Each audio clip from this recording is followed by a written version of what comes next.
بسم اللہ الرحمن الرحیم. ناظرین السلام علیکم. پروگرام ہے اجالوں کا سفر خانم طیبہ بخاری کے ساتھ اور میں ہوں آپ کا میزبان اطاعت الراب. ناظرین، قحط اور قحط الرجال کے مابین فرق واضح کرتے کسی کے کچھ جملے یاد آ رہے ہیں کہ قحط میں موت ارزاں ہوتی ہے اور قحط الرجال میں زندگی. مرگ انبوہ کا جشن ہو تو قحط، حیات بے مصرف کا ماتم ہو تو قحط الرجال. ایک عالم موت کی ناحق زحمت کا تو دوسرا زندگی کی ناحق تہمت کا. ایک سما حشر کا تو دوسرا محض حشرات الارض کا. زندگی کے تعاقب میں رہنے والے قحط سے زیادہ قحط الرجال کا غم کھاتے ہیں.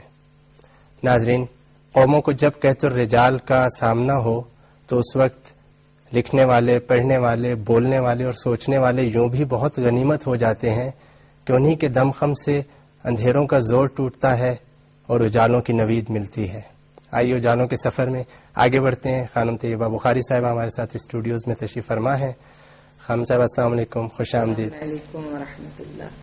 گزشتہ پروگرام میں بھی ہم نے اسی موضوع پر بات کی تو کچھ سوالات رہ گئے تھے. ان میں سے پہلا سوال آج کا یہ ہے کہ محاسبہ نفس جو ہے وہ کچھ خاص امور ہیں، ان کے بارے میں ہونا چاہیے.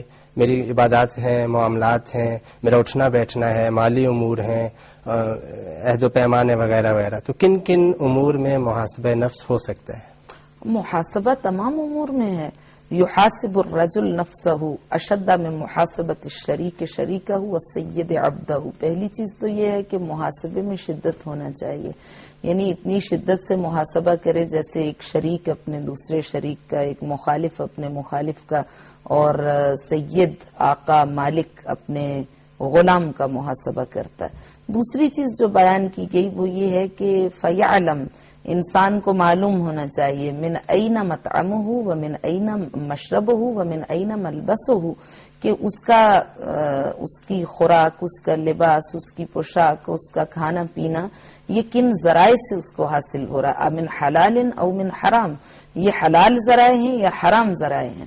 اور پھر حدیث میں فرمایا یا ابا ذر، وہی حدیث جس کا ایک حصہ ہم نے پہلے پروگرام میں آپ کے سامنے بیان کیا کہ یا ابا ذر من لم یبال من این مالہ، اگر کوئی انسان اس بات کی پرواہ نہیں کرتا کہ من این اکتسب المال، من لم یبال من این اکتسب المال، اس کو اس بات کی کیئر نہیں ہے، پرواہ نہیں ہے کہ اس کا مال حلال سے آ رہا ہے یا حرام سے، تو لم یبال اللہ، خدا بند متعال کو بھی قیامت کے دن پرواہ نہیں ہوگی من این ادخلہ النار، کہ اسے جہنم. خان صاحبہ یہاں ہم آپ کو روکیں گے معذرت کہ آپ نے کہا کہ خدا کو اس گناہگار جسے دوزخ میں ڈالنے اس کی پرواہ نہیں ہوگی. کیا خدا کو گناہگاروں کی بھی اور دوزخیوں کی بھی پرواہ ہوتی ہے؟ جی ہاں، بالکل ہوتی ہے. گناہ کے مراتب ہیں اور اہل گناہ کے بھی مراتب ہیں. اس میں یہ ہے، حدیث میں ہے کہ بعض گناہگار ایسے ہیں، چونکہ امام کی حدیث ہے کہ جو ہمارے چاہنے والے ہیں وہ گناہ تو کر سکتے ہیں لیکن اہل گناہ نہیں ہوتے، یعنی وہ گناہ کو پسند نہیں کرتے. بسا اوقات نفس کی کمزوری کی بنا پر بسا اوقات ان سے گناہ انجام پاتا ہے، مگر وہ ارادتاً گناہ کو انجام نہیں دیتے اور فوراً اپنے گناہ پر نادم ہو جاتے ہیں، ندامت کا اظہار کرتے ہیں.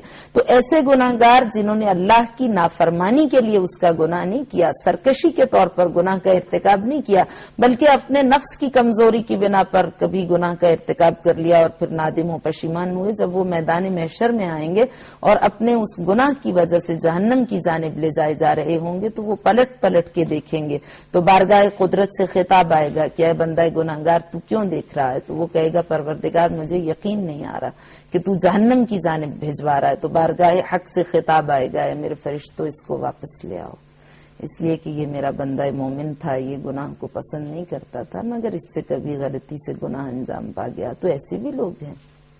کبھی کبھی گناہ سرزد ہو جانا یہ ایک چیز ہے اور گناہ پر اصرار، اس پر اترانا یہ دوسری چیز ہے. گناہ پر اصرار یہ خدا کی بارگاہ میں ناپسندیدہ ہے اور یہ گناہ کو بسا اوقات ناقابل بخشش بنا دیتا ہے، اور گناہ کی جسٹیفیکیشن پیش کرنا اس سے خدا کو بہت زیادہ نفرت ہے. توجیہ گناہ پیش کرنا، گناہ پر ہمیشہ انسان کو شرمسار و نادم ہونا چاہیے اور اصرار نہیں کرنا چاہیے، بلکہ مومن کی صفت یہ ہے کہ بقا اعلی خطیئت، اگر اس سے گناہ کا وہ مرتکب ہو گیا غلطی سے تو فوراً اپنے گناہ پر گریا کرے اور خدا سے طلب مغفرت کرے. والتوبۃ قبل الموت، مومن کی جو صفات بیان کی گئی اس میں یہ ہے کہ مومن کو موت سے پہلے توفیق توبہ مل جاتی ہے. بلکہ ابھی پروگرام شروع ہونے سے پہلے جو آپ بات کر رہے تھے کہ انسان یہ جو محاسبہ کرتا ہے اپنا، تو مستقبل میں تو یہ محاسبہ اس کے مستقبل کو سنوار دیتا ہے، لیکن ماضی میں اس کے اوپر کیا اثرات مرتب کرتا ہے، اس کا وہ ماضی جو گزر چکا ہے.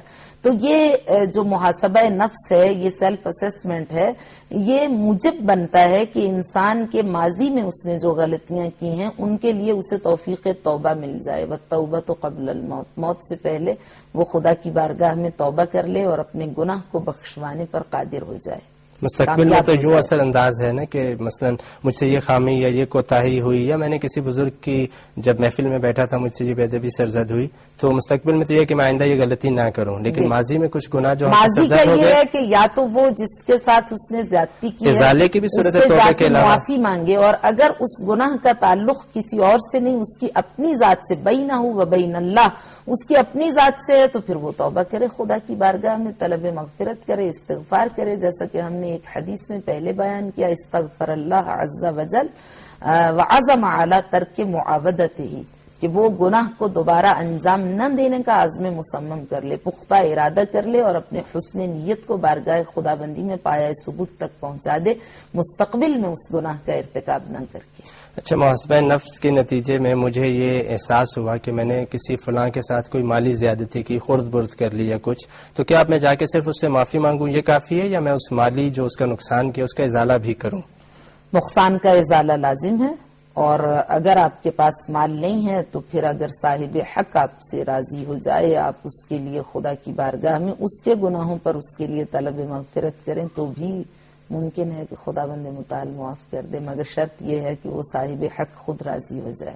اچھا، محاسبہ نفس میں ایک نفسیاتی سا یہ پہلو، ویسے تو یہ ہمیں مثبت سی چیز لگ رہی ہے اور اس کے فائدے ہی فائدے ہیں، لیکن ایک یہ کہ جب میں اپنی کوتاہیوں پر اور اپنی خامیوں پر نظر کروں اور اپنے اوپر تنقیدی نگاہ ڈالوں، تو یہ ہمیں کہیں غمگین یا افسردہ یا پژمردہ تو نہیں کر غم مفید ہے، یہ مؤثر ہے، یہ پسندیدہ ہے، یہ اچھے اثرات مرتب کرے گا.